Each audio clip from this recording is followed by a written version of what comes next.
ভিডিওটি খুবই ইনফরমেটিভ ও তথ্যবহুল হতে চলেছে, তাই রিকোয়েস্ট করছি ভিডিওটি স্কিপ না করে শুরু থেকে শেষ পর্যন্ত দেখতে থাকুন। So let's get begin. পিতার সম্পত্তি এখন থেকে যে পুত্র সন্তান বা কন্যা সন্তান তারা যে কেউ চাইলেই আর বিক্রয় করতে পারবে না, এমনকি এমন সম্পত্তি ক্রয়ও পর্যন্ত করা যাবে না। সুপ্রিয় দর্শক, শুনে হয়তো ভাবছেন কি শুনছি। হ্যাঁ, আপনি ঠিকই শুনছেন। এখন প্রশ্ন আসতে পারে যে কি কারণে বাবার সম্পত্তি অথবা ওয়ারিশান সম্পত্তি তার ওয়ারিশরা বা তার সন্তানেরা আর বিক্রয় করতে পারবে না, কিংবা কেউ চাইলেই তা ক্রয় করতে পারবে না। আজকের এই ভিডিওটি জুড়ে এই সম্পর্কে বিস্তারিত আলোচনা হবে।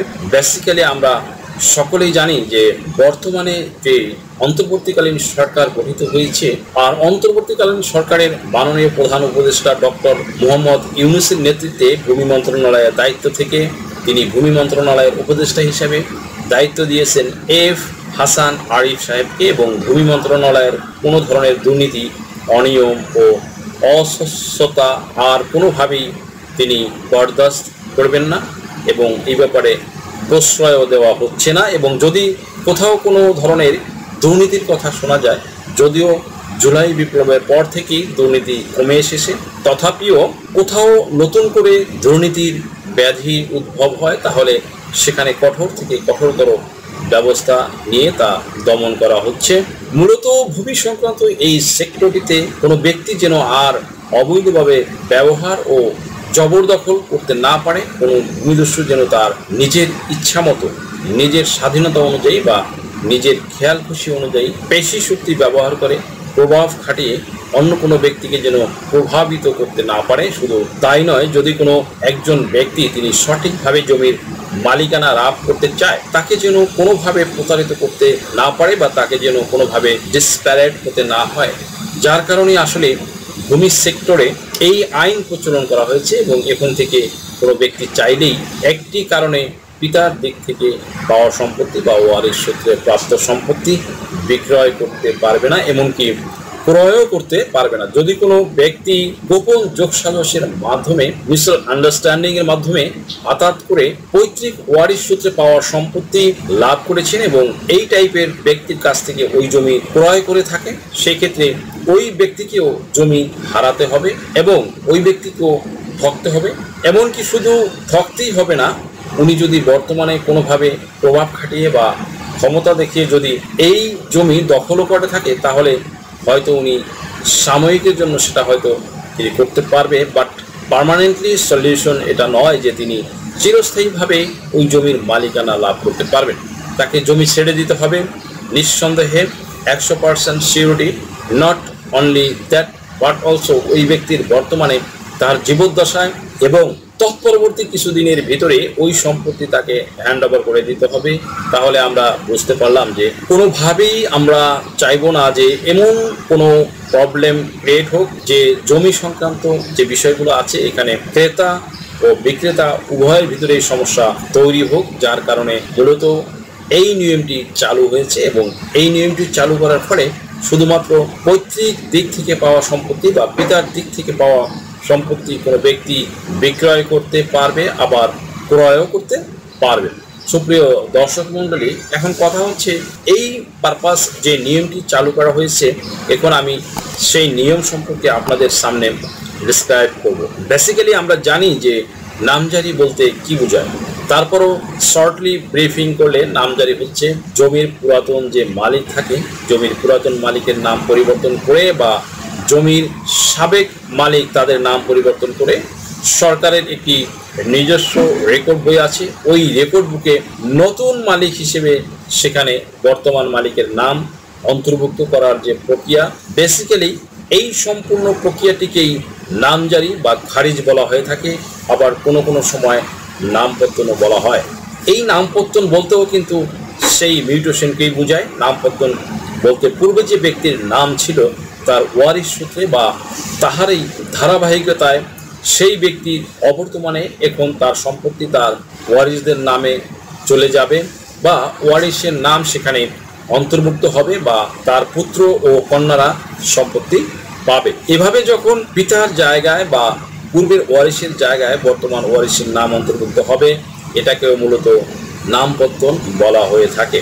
মূলত নামজারি, খারিজ, নামপত্তন বা মিউটেশন আমরা যেটাই বলি না কেন, এই নামপত্তন, নামজারি বা খারিজের মধ্য দিয়ে সরকারের রেকর্ড বুক সংশোধিত হয়। সেখানে পূর্বের মালিকের নামে থাকা যে মালিকের নাম থাকে, সেই পূর্বের মালিকের নাম সেখান থেকে বাতিল করে দেওয়া হয় এবং সেখানে বর্তমানে যে মালিকের কাছ থেকে ওই সম্পত্তি হস্তান্তরিত হয়েছে অথবা বর্তমান মালিকের অধিকারে ওই সম্পত্তি থাকছে, তার নাম সেখানে লিপিবদ্ধ করা হয়। যতক্ষণ পর্যন্ত কোনো ব্যক্তি এই নামজারি প্রক্রিয়াটি সম্পন্ন না করবে, ততক্ষণ পর্যন্ত ওই ব্যক্তি কোনোভাবেই জমির প্রকৃত মালিকানা অর্জন করতে পারবে না। Not only that but also, সরকার চাইলেই যদি মনে করেন যে এই জমি সংক্রান্ত কোনো বিষয়ে কোনো নোটিশ প্রেরণ করার দরকার বা জমি সংক্রান্ত বিষয়ে কোনো রিপোর্ট করে ইনফর্ম করার দরকার, সেক্ষেত্রে সরকারের পক্ষ থেকে যেহেতু তাহারা জানে যে পূর্বের মালিকের নামেই আছে, তাহারা সব কিছু কিন্তু পূর্বের মালিকের নামের প্রেরণ করবে। এমত অবস্থায় সরকারি সকল সুযোগ সুবিধা গ্রহণ করতে চাইলে এবং সকল পর্যায়ে নিজের নামে ওই জমির মালিকানা প্রমাণ দেখাতে চাইলে অবশ্যই নামজারিটি প্রত্যেকটা ব্যক্তিকে সম্পন্ন করে নিতে হয়। তাহলে কি বুঝলাম? ওয়ারিশ সূত্রে পাওয়া সম্পত্তির সাথে নামজারির কথাটি কি কারণে আসছে? মূলত পৈতৃক দিক থেকে যে ব্যক্তিরা সম্পত্তি লাভ করবে, সাধারণত আমরা জানি যে যখন পিতা জীবিত থাকে তখন জীবিত থাকা অবস্থায় তার সম্পত্তির মালিকানা কেউ লাভ করতে পারবে না। যখন ওই ব্যক্তি মারা যাবে বা ওই পিতা মারা যাবার পর তার রেখে যাওয়া যে সম্পত্তি আছে, তাহারা সেই রেখে যাওয়া সম্পত্তির উপরে ওয়ারিশ হিসাবে তার ছেলে মেয়েদের অধিকার সৃজিত হবে। এমত অবস্থায় তার যদি পুত্রকন্যাদের অধিকার সেখানে তৈরি হয় এবং পুত্রকন্যা যদি ওই সম্পত্তি নিজেদের ভিতরে আপোষ মীমাংসার মাধ্যমে একটা ভাগ বন্টন করে নেয়, সেক্ষেত্রে তাদের ভিতরে যতদিন ভালো একটা আন্ডারস্ট্যান্ডিং আছে বা ভালো বোঝাপড়া থাকবে বা ভালো সম্পর্ক থাকবে বা রিলেশন থাকবে, ততদিন ওনাদের ওই সম্পত্তি ভোগ দখল করার ক্ষেত্রে কোনো ধরনের অসুবিধা হবে না। কিন্তু দেখা যাচ্ছে যে তাহাদের ভিতরে যদি কোনো সময় কোনোভাবে কোনো কারণে মনোমালিন্য বা কনফ্লিক্ট তৈরি হয় বা অন্তর্দ্বন্দ্বের সৃষ্টি হয়, সেই সময় কিন্তু বিভিন্ন প্রকারের ঝামেলা বা সমস্যা তৈরি হয়।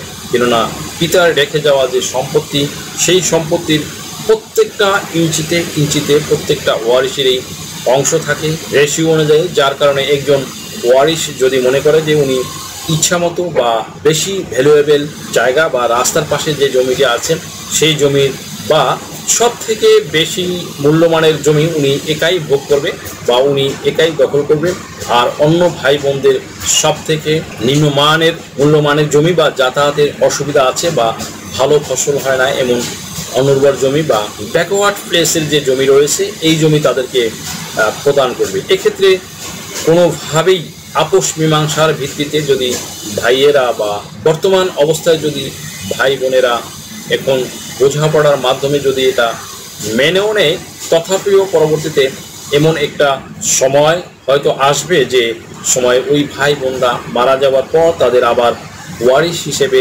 যারা দুনিয়াতে রেখে যাবে তারা কিন্তু এই বিষয়টি নাও মানতে পারে। এমনও হতে পারে যে আজ থেকে 15 বা 20 বছর আগে ওই সম্পত্তির ভাগ বন্টন হয়েছিল। এমত অবস্থায় তাহারা দ্যাট মিনস পিতার বা চাচারা যখন জীবিত ছিলেন বা ফুফুরা যখন বেঁচে ছিলেন, তখন তাদের ভিতরে সম্পত্তি নিয়ে কোনো ধরনের সমস্যা তৈরি হয়নি। কিন্তু যখনই তারা মারা গিয়েছে, তাদের রেখে যাওয়া যে পুত্র সন্তান বা কন্যা সন্তান রেখে গেছেন ওয়ারিশ হিসাবে, তাদের ভিতরে সম্পত্তির পজেশন নিয়ে বা দখল নিয়ে বিভিন্ন ক্ষেত্রে বিভিন্ন সময় কিন্তু কনফ্লিক্ট বা ঝগড়াঝাটি তৈরি হতে পারে। এটা অস্বাভাবিকের কিছু নয়, যার ফলে বর্তমান সরকারের পক্ষ থেকে এই বিষয়ে সচেতনতা এবং কঠোর হুঁশিয়ারি দেওয়া হচ্ছে এবং পূর্ব থেকেই মূলত এই আইনটি চালু ছিল। তবে বিগত সরকারের আমলে এই আইনের এতটাই যথাযথ ইমপ্লিমেন্টেশন ছিল না। এই সমস্যাগুলো যেন কোনোভাবেই না হয় এবং এর একটা স্থায়ী সলিউশনের জন্যই বর্তমান সরকারের পক্ষ থেকে বন্টননামা দলিল, দ্যাট মিনস বাটোয়ারা বা পার্টিশন সুদকে বাধ্যতামূলক বা ম্যান্ডেটরি করা হচ্ছে এবং কোনোভাবেই ওয়ারিশান সম্পত্তি বা পিতার দিক থেকে পাওয়া সম্পত্তি যদি কোনো ব্যক্তি বিক্রয় করতে চায়, সেক্ষেত্রে ওই ব্যক্তি কোনোভাবেই সম্পত্তি বিক্রয় করতে পারবে না।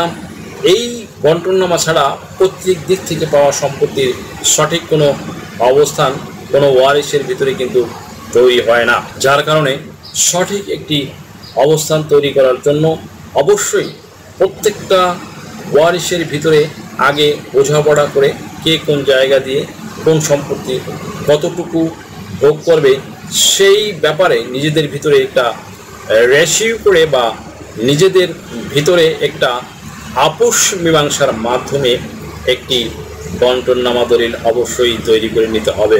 তবে এই বন্টননামা দলিলটি হবে প্রত্যেকটা ওয়ারিশদের সম্মতিক্রমে এবং প্রত্যেকটা ওয়ারিশের উপস্থিতিতে।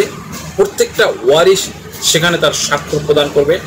প্রত্যেকটা ওয়ারিশের এই উপস্থিতির ভিত্তিতে একটা আপোষ মীমাংসার ভিত্তিতে এবং উভয়ের ম্যাক্সিমাম স্যাটিসফ্যাকশন এর ভিত্তিতে বাট এই বন্টননামা দলিল তৈরি করতে হবে। বন্টননামা দলিল যখন তৈরি হয়ে যাবে এবং এই বন্টননামা দলিল তৈরি হয়ে যাওয়ার পরে আপনারা যারা ওই ওয়ারিশ সূত্রে বা পৈতৃক ওয়ারিশ সূত্রে জমির মালিকানা পাচ্ছেন, তখন ওই দলিল অনুযায়ী যার যার নামে নামজারি করে নিতে পারবেন। আর নামজারি করে নিয়ে আপনারা আপনার নিকটস্থ ভূমি অফিসে হোল্ডিং খুলে খাজনা প্রদান করতে পারবেন। এমত অবস্থায় আপনাদের বিশেষ কোনো প্রয়োজনে আপনারা যেখানে বাটোয়ারার মাধ্যমে যে জমিটি লাভ করেছেন সেই জমি যদি আপনার বিক্রয় করার দরকার হয় বা বিক্রয় করা যদি প্রয়োজন হয়ে পড়ে, সেক্ষেত্রে আপনি কিন্তু মার্কেট ভ্যালু অনুযায়ী আপনার ওই সম্পত্তি আপনি বিক্রয় করতে পারবেন। এমনকি ওই সম্পত্তি যে বিক্রয় করতে পারবে এবং তাহার কোনো ধরনের সমস্যা হবে না, কেননা আপনি যতক্ষণ পর্যন্ত বাটোয়ারা বা বন্টননামা দলিল বা না করবেন বা সেটার ভিত্তিতে যখন আপনার কাছ থেকে ওই সম্পত্তি কোনো ব্যক্তি ক্রয় করে থাকে, সেক্ষেত্রে সেই ব্যক্তি আপনারা আপোষ মীমাংসার মাধ্যমে যে জমিটি ভোগ দখল করেছিলেন সেই জমি কিন্তু আপনি তাকে দখল দিয়েছেন। তাহলে দেখা যাচ্ছে যে যেখানে আপনি দখল দিচ্ছেন সেখানে আপনার আরও অন্য ভাই বোনের অংশ রয়েছে। এমত অবস্থায় আপনার পরবর্তীতে বা আপনার অনুপস্থিতিতে আপনি মারা যাবার পরে বা আপনি জীবিত থাকা অবস্থায় দেখা যায় আপনার ওই ভাই বোনেরা চাইলেই আপনি যার কাছে জমিটি বিক্রয় করেছেন তাকে বলতে পারে যে আপনি যার থেকে জমি ক্রয় করেছেন তার অংশ এখানে যতটুকু আছে ততটুকু অংশ আপনি দখল করেন, বাকি অংশ আপনাকে ছেড়ে দিতে হবে। এক্ষেত্রে যে ব্যক্তি ওই জমিটি ক্রয় করেছেন সে কোনোভাবেই ওই বাকি সম্পত্তি টিকিয়ে রাখতে পারবে না, যার কারণে তাকে ক্ষতিগ্রস্ত হতে হয়। এমনকি সেখানে যদি কোনো ধরনের মূল্যবান প্রপার্টি তৈরি করে, মূল্যবান কোনো স্থাপনা তৈরি করে বা তার ভবিষ্যৎ কোনো প্ল্যান যদি থাকে ওই জমিটি নিয়ে, সেক্ষেত্রে উনি কিন্তু ওই জমিটি নিয়ে কোনো তার প্ল্যান অনুসারে কোনো কাজ করতে পারবে না। এমনকি কোনো মূল্যবান প্রপার্টি তৈরি করে, মূল্যবান কোনো স্থাপনা তৈরি করে বা ওই জমিটি নিয়ে তার ভবিষ্যৎ কোনো প্ল্যান যদি থাকে, সেক্ষেত্রে উনি কিন্তু ওই জমিটি নিয়ে কোনো প্ল্যান মাফিক ইচ্ছে করলেই কোনো কাজ করতে পারবে না। এমনকি কোনো মূল্যবান প্রপার্টি তৈরি করলে ওনাকে সেটি ছেড়ে দিতে হবে বা ওনাকে ছেড়ে দিতেই হবে। দ্যাট মিনস অ্যাজ পার ল তিনি আর তার ততটুকু অংশ ওখানে টিকাতে পারবেন না যতটুকু আপনার ওখানে অংশ আছে। যেহেতু আপনার সাপোর্টিং হিসাবে এখন ওই ব্যক্তি ভূমিকা রেখেছে বা আপনার কাছ থেকে জমি ক্রয় করার ফলে এখন যে ওই জমির মালিকানা পেয়েছে, সেক্ষেত্রে আপনার অংশ সেখানে যতটুকু আছে ততটুকু অংশই শুধু তার টিকবে, বাড়তি বা অ্যাডিশনাল অংশ তার কোনোভাবেই টিকবে না। তিনি শত চেষ্টা করেও তা টিকাতে পারবে না। এই কারণেই মূলত কোনোভাবেই পৈতৃক দিক থেকে পাওয়া সম্পত্তি যদি বন্টননামা দলিল বা বাটোয়ারা দলিল না থাকে, সেক্ষেত্রে ওই ব্যক্তির থেকে বন্টননামা দলিল না দেখে বা বন্টননামা দলিল না কালেক্ট করে কোনোভাবেই ওই জমি ক্রয় করা যাবে না। এখানে উল্লেখ্য যে সেটা হচ্ছে কোনো ব্যক্তি যদি মনে করে যে আমার সাথে অন্য ভাই বোনের কোনোভাবেই হয় না বা অন্য কোনো ভাই বোনদের সাথে মিলেমিশে কোনো একটা সিদ্ধান্ত আসতে পারি না, অথবা আমরা যে বন্টননামা করব এক্ষেত্রে অন্যদের আগ্রহ দেখি না, এক্ষেত্রে আপনি বাটোয়ারা মামলা করতে পারেন। যেহেতু আপনার অন্য ভাই বোনরা বন্টননামা দলিল করার চেষ্টা ক্ষেত্রে ততটা আগ্রহী না, অথবা তারা হয়তো এই বিষয়টার গুরুত্ব ততটা উপলব্ধিই করতে পারছে না, সেই কারণে আপনি যদি আপনার জমির অংশটুকু নিয়ে আলাদা হয়ে যেতে চান, অথবা আপনার জমির যতটুকু অংশ হয় সেই পরিমাণ আপনি আলাদাভাবে নিজের নামে নামজারি করে নিয়ে আপনি এভরি ইয়ার রেগুলার খাজনা প্রদান করে আপনার জমি আপনি স্বচ্ছতা ও নির্ঝঞ্ঝাট অবস্থায় রেখে দিতে চান, রেখে দিতে পারবেন নিঃসন্দেহে। সেক্ষেত্রে আপনাকে অবশ্যই অ্যাজ আর্লি অ্যাজ পসিবল বিজ্ঞ আদালতে একটি মোকদ্দমা দায়ের করতে হবে। আর এই মোকদ্দমাটি হবে অবশ্যই বাটোয়ারা মোকদ্দমা, বা যাকে বলা হয় ইংরেজিতে পার্টিশন স্যুট। এক্ষেত্রে আপনার নিকটস্থ একজন অভিজ্ঞ সিভিল লয়ারের শরণাপন্ন হয়ে আপনি অনতিবিলম্বে কোর্টের দ্বারস্থ হন এবং সেখানে মোকদ্দমা দায়ের করেন। আর এই বাটোয়ারা মোকদ্দমা দায়ের করলে কোর্ট থেকে আপনাকে আপনার অংশ কোন জায়গায় কতটুকু হবে সেটার উপরে বেস করে একটা জাজমেন্ট ও ডিক্রি দিবে। এই ডিক্রির কপি অনুযায়ী আপনি নামজারি করে নিতে পারবেন এবং নামজারি করে নিয়ে আপনি প্রতি বছর খাজনা প্রদান করে আপনার জমির মালিকানা আপনি স্বচ্ছ এবং নিখুঁতভাবে আপনার কাছে রেখে দিতে পারবেন।